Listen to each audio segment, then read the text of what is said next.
NCB ಟೈಮ್ಸ್ಗೆ ಸ್ವಾಗತ. ನಾನು Darshan Hunsur. Cinema style ನಲ್ಲಿ ಎಂಟ್ರಿ ಕೊಟ್ಟಂತಹ ಗ್ಯಾಂಗ್ ಒಂದು ಗನ್ ತೋರಿಸಿ ಖತರ್ನಾಕ್ ಆಗಿ ದರೋಡೆ ಮಾಡಿರುವಂತಹ ಘಟನೆ ಬೆಂಗಳೂರು ಗ್ರಾಮಾಂತರದಲ್ಲಿ ನಡೆದಿದೆ.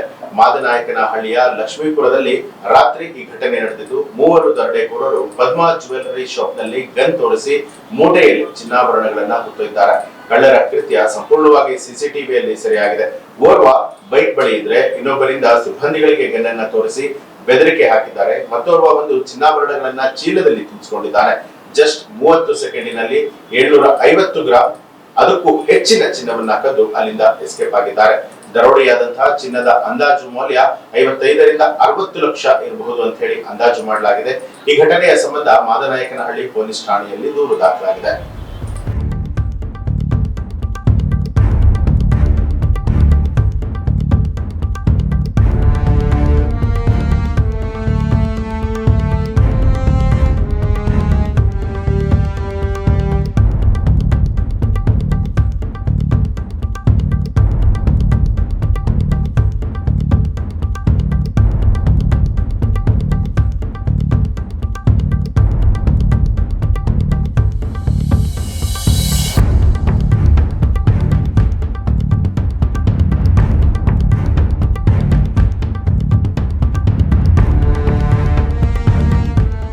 ಇದು ಈ ಹೊತ್ತಿನ ಪ್ರಮುಖ ಸುದ್ದಿಗಳು. ಮತ್ತಷ್ಟು ವಿಶೇಷ ಸುದ್ದಿಗಳಿಗಾಗಿ ನೋಡ್ತಾರೆ ಎನ್ಸಿಬಿ ಟೈಮ್ಸ್, ಅಪರಾಧ ಮುಕ್ತ ರಾಷ್ಟ್ರಕಾರ್ಯ.